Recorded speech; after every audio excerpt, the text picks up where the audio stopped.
Well, welcome back to Marky Mark's Wood Shop, and today we're going to make the doors, which will go up here.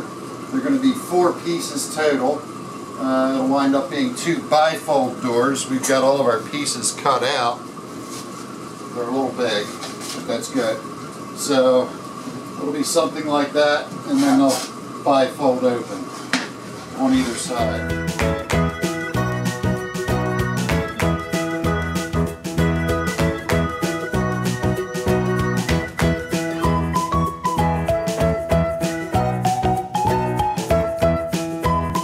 So there's a couple of choices as to first how we want to do that. I originally built this piece here as a shelf support, and also thinking it would be a good stop for the doors to close. But I'm having second thoughts because that matches these inside supports as well, which means I would have to screw the hinges out here, which I'm having second thoughts about. I don't want to do that. So what I might do is have the hinges screw here and have the doors just close on the shelf themselves, which is inset a little bit, and the centerpiece would be exposed. And that's okay. So I think I'm going to do that. And the other option is how we're going to do the joinery. So there's a couple of options, and this is going to be classic mission style, where the 2 long pieces on the sides will go down and the bottom will kind of sit butting it like that, top and bottom. So a butt joint's not good, so what we want to do is figure out some kind of joint. We can use a lap joint, or what I'm leaning towards is a tongue and groove kind of affair, and we can use our mortiser. This is a Mortise Bit. Basically it drills a square hole. So this is a 1/4 inch, and I was concerned about it taking too big of a bite out of the wood, but I think it's thick enough to where that's not going to be an issue. We could do the same operation with a table saw in cutting this, and it may be a little quicker to do so. So we'll see how that winds up. But first I've got to do some measuring and layout to see and make sure everything is going to be long enough, and probably have to trim some pieces as well. So let's get started. So we've got the table saw set up. We're going to use the sliding table off to the side. A stop set on there, so we can just pop the next board in and go, and that'll keep them all the equal length that we're after. And we have 8 of these to cut up. So let's do it. That'll only take a minute.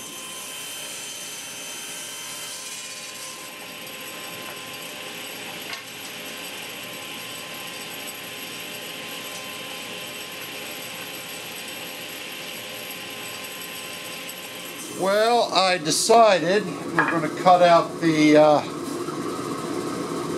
tongue and groove, not with the mortiser, because the last time we drilled alder, it experienced some terrible tear out, which I want to avoid.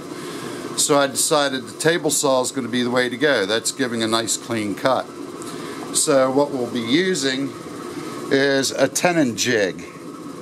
Normally after you mortise square holes in something, you've got to cut the tenons one way or another so it can go into the mortise.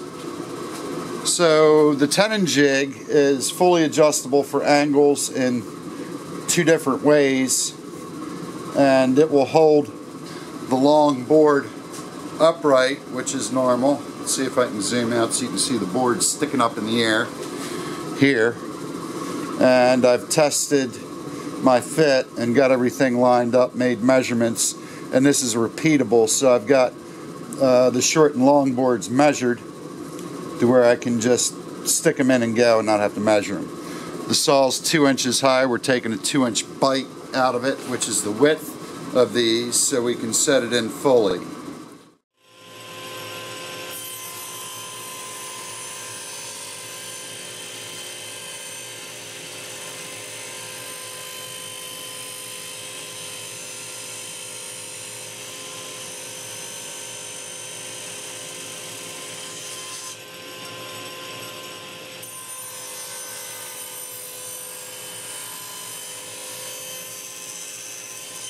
Alright, let's go ahead and test fit one of these together. We can check our measurements and whatnot. A little tight. I might come back and shave a little bit off. There's a delicate balance between too tight and too loose. If it's too tight, it could split the groove. Of course, if it's too loose, that's not good either. Okay, one door frame, test fit. Let's see. Not so worried about the length dimension. Let's see what we have for width. 14 1/8.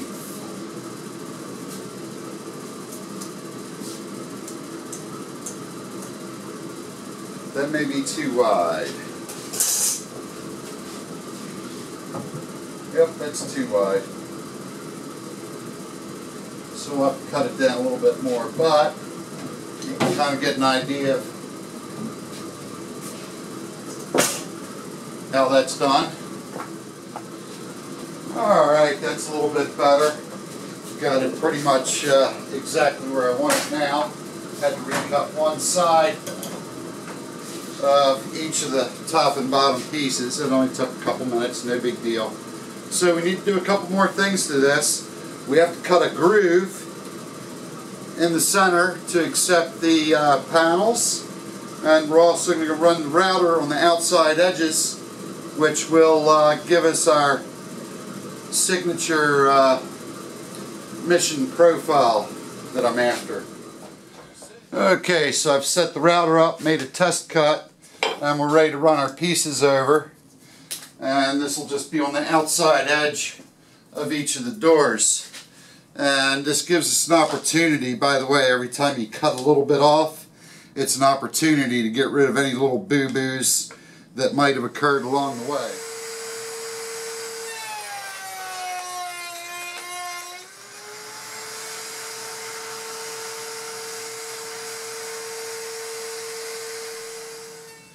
So I just noticed the timer wasn't running after I explained everything, so we'll go through it one more time. If you noticed, I was using a push block and a push stick.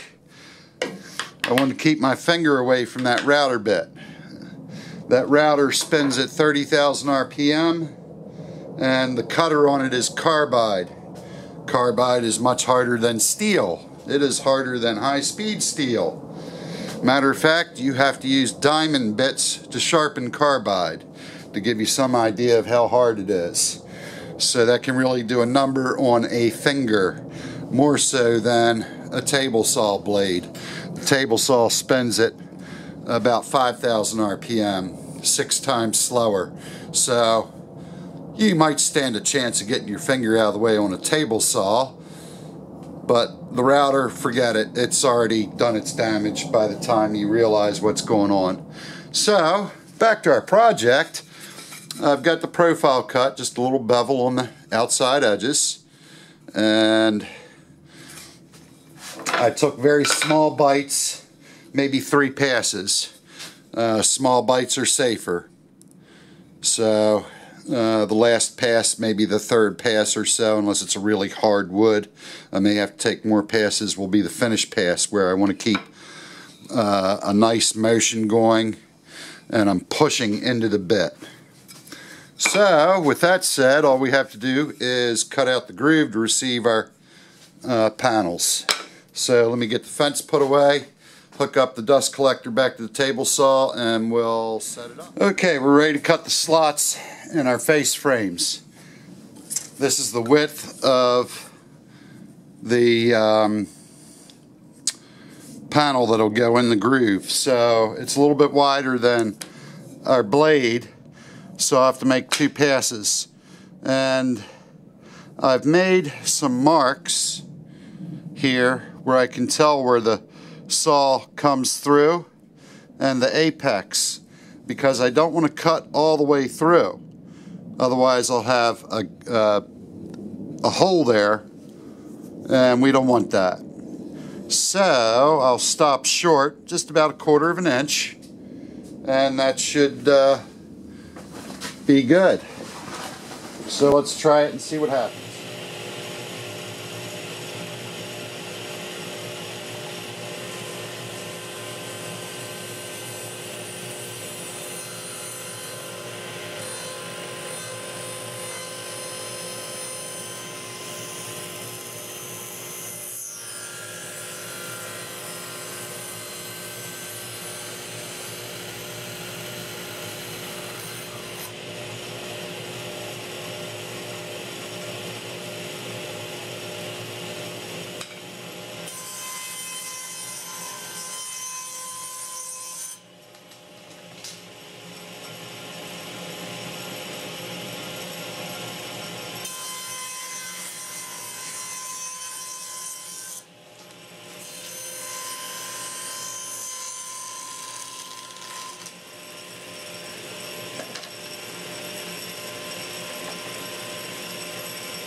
Okay, with our panels put together, we can do a test fit. See what we got.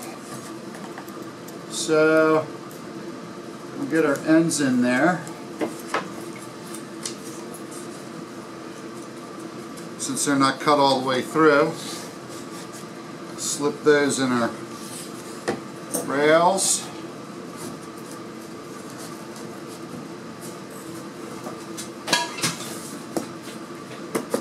Good.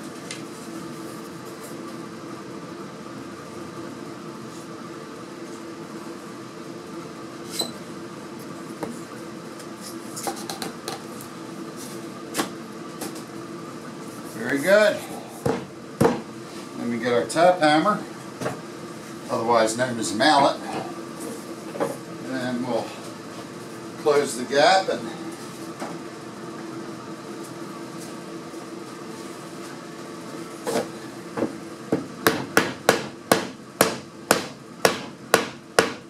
there we go. Well, except for that end popped out. Hate when that happens.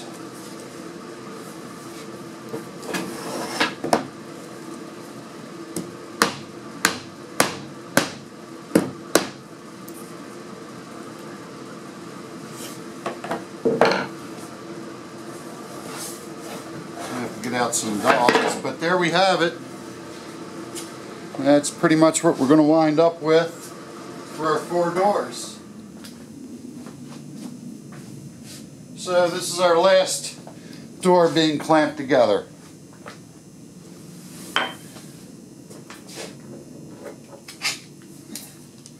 And of course we made sure it's square, as we did with all of them.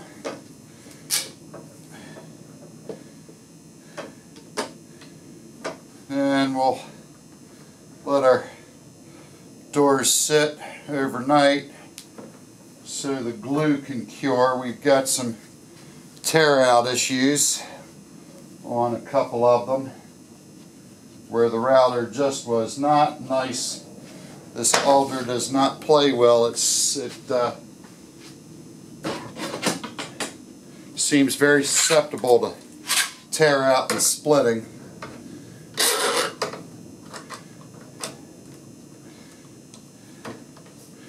So we've already decided we are not going to use it on the kitchen cabinets. Amber said use birch. I said I'm good with that. So whenever we get around to the kitchen, we'll be using birch.